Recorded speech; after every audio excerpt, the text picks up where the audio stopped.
Bismillahirrahmanirrahim, dear grateful students. This is part 3 of the Wife of Beth's Tale. Uh, Yesterday we read up to the part where the old wife blamed the knight for rebuking her poverty.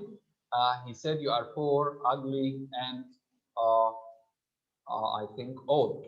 Lastly, uh, she asked him not to rebuke her poverty again because poor people live a peaceful life. They don't have any false friends. They are not attacked by thieves because they don't have enough money, and they are, let's say, God Himself or Christ, Jesus Christ, chose to live in poverty, and Christ Himself didn't or can't choose anything shameful. Lastly, she says, "You text me, you described me, sir, with being old. You described me as being old. Yet, even if you never had been told by ancient books, you gentlemen engage yourselves in honor to respect old age. To call an old woman father shows good breeding. If you call, sorry, an old man father, I'm sorry, shows good breeding. You talk to an old man saying to him father, or an old woman saying mother, this shows that you were brought up well. And this could be supported from my reading. You say I'm old and fouler than a pen. You say I'm old and ugly. You need not fear to be a cuckold then. You don't want me to betray you. Okay? Filth and old age, I'm sure you will agree, are powerful burdens upon chastity. Okay? Nevertheless, well knowing your delights, I shall fulfill your worldly appetites. Uh, you have two choices. I'll give you two choices. Which one will you try? To have me old and ugly? If you want me old and ugly till I die, but still a loyal, I will not betray you. I will not cheat on you. True and humble wife, I will obey you all the time. That never will displease you all her life. I will be the humble, obedient wife that will never disobey you or displease you all her life. This is the first option. Or this is the second option.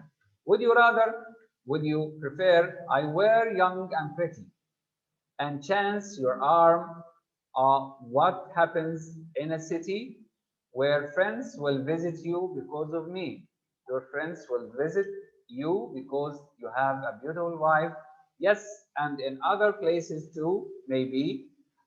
Which would you have, a beautiful and unfaithful woman, or an ugly and a faithful one? The choice is all your own. You have the choice now. The knight thought long, and with a piteous groan, at last he said, with all the care in life, my lady and my love. He called her my love here, my dearest wife. I leave the matter to your wise decision. And again, here he gives the woman the power to control him. I leave the matter to your wise decision of what may be agreeable and rich. You make the decision in honor to us both. See which is better for us both. I don't care which, whatever pleases you suffices me. Whatever pleases you is enough for me. And have I won the mastery? She said, as long as you give me the control, the decision, since I'm to choose and rule as I think fit. Certainly, wife, he answered her, you will accept whatever I give? Yes, yes, wife. That's it. Okay. Kiss me, she cried. She said, kiss me. No quarrels, on my oath and word of honor, you shall find me both. I swear you shall find me both. Both what? Ugly and faithful, or beautiful and unfaithful. That is, both fair, fair means beautiful, and faithful. Oh, as a wife. So I will be beautiful and faithful. May I go howling mad and take my life unless I prove to be as good and true as ever wife was since the world was new. I will be obedient to you all the time as long as I'm still alive. And if tomorrow, when the sun's above, I seem less fair than any lady love, then any queen or empress, east or west, do with my life and death as you think best. Cast up the curtain, husband, look at me. Now, look at me. Cast up the curtain, and look at me.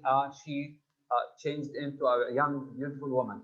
And when indeed the knight had looked to see, oh, she was young and lovely, rich and charmed. She was beautiful. In ecstasy, he caught her in her arms. His heart went bathing into a bath of places and melted in 100,000 kisses. And she responded in the fullest measure with all that could delight or give him pleasure. So they lived ever after to the end in perfect bliss. And may Christ Jesus send us. She makes a prayer at the end of that her story or her tale. May Christ Jesus send us husbands, send us women. Husbands, me, nice and young and fresh in bed, and grace to overbid them when we wed. We want to control them. And she prays for young and fresh women, okay, freshmen, sorry, strong and grace. She wants Christ to grace her the control over the men she is going to get married to.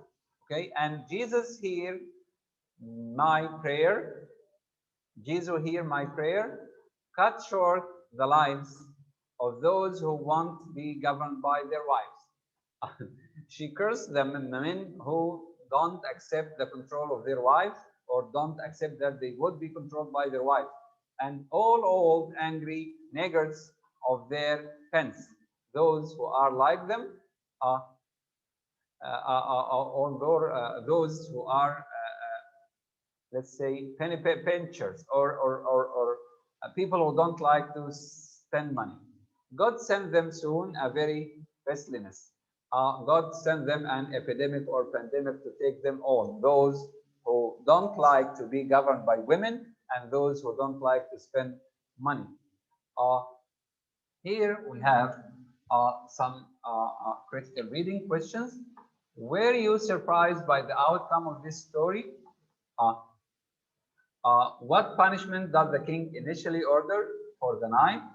You remember? Why might the king willingly allow his wife to effect a different punishment instead? What philosophy about relationships do the king and queen share with the wife of God? What character flaw is a tale within a tale of Midas's wife mean to illustrate? In your opinion, does this inner story undercut the main point of the wife's tale? Explain. What bargain does the knight make with the old woman? Why do you think the queen forces the knight to keep his part of the bargain? What final choice does the woman offer the knight? In what way does his response show that he has finally learned his lesson about the nature of women? Make a judgment. Has the knight experienced sufficient punishment and redemption for his crime? Explain. How does, this is the essential question, how does literature shape or reflect society? By discussing self-sovereignty, self-same sovereignty, or equality between men and women. Was Chaucer reflecting or trying to influence social trends? In responding, use at least two of these words. We have parity, independence, and reciprocate. Here we have some other stuff related to the lesson. We're going to do maybe in another video. Okay, thank you very much. This is the end of our lesson today.